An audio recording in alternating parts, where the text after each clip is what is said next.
बच्चों, let's read the question. The question says when two tuning forks, fork 1 and fork 2 are sounded simultaneously, 4 beats per second are heard.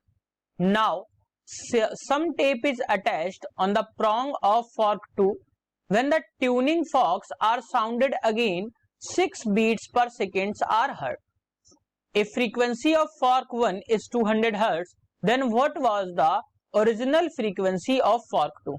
4 options given here. Option A 200 Hz, option B 202 Hz, option C 196 Hz and option D 204 Hz. So अगर हम इस question के की concept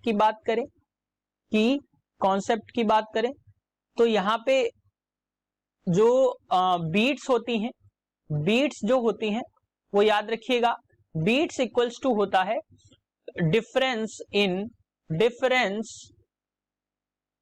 in frequencies.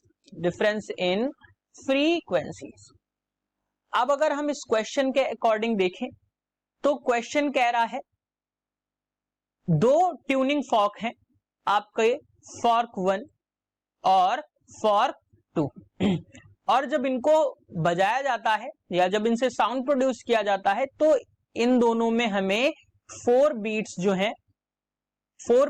हैं वो सुनने को मिलती हैं. तो अगर हम इनकी बात करें तो बीट्स जो होंगी इन दोनों की फ्रीक्वेंसीज का डिफरेंस होंगी.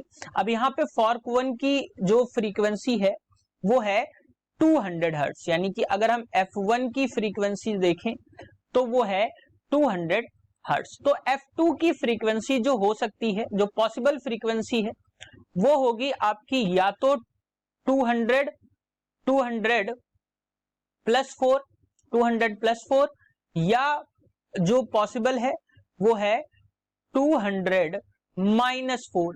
अब अगर हम इसकी बात करें तो ये हो जाएगा आपका 204 और इसकी बात करें तो वो ये हो जाएगा 190. तो जो F2 की फ्रीक्वेंसीज पॉसिबल हैं वो ये दोनों पॉसिबल.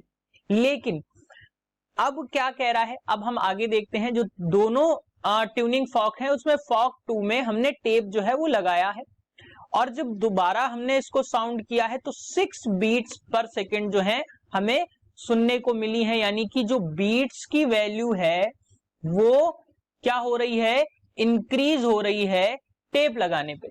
तो हम इससे ये समझ सकते हैं कि जो F2 की फ्रीक्वेंसी पहले रही होगी वो F1 की फ्रीक्वेंसी से कम रही होगी.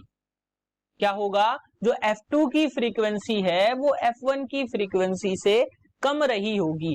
तो अगर हम 204 लेते हैं F2 की फ्रीक्वेंसी तो ये क्या होगा, F2 जो होगा F1 से बड़ा हो जाएगा, जो कि पॉसिबल नहीं है. तो जो पॉसिबल फ्रीक्वेंसी होगी वो होगी 196. सो जो F2 की फ्रीक्वेंसी हमें मिली वो मिली 196. सो appropriate answer for this question is option C, that is 196. Hope you understood it well. Best of luck.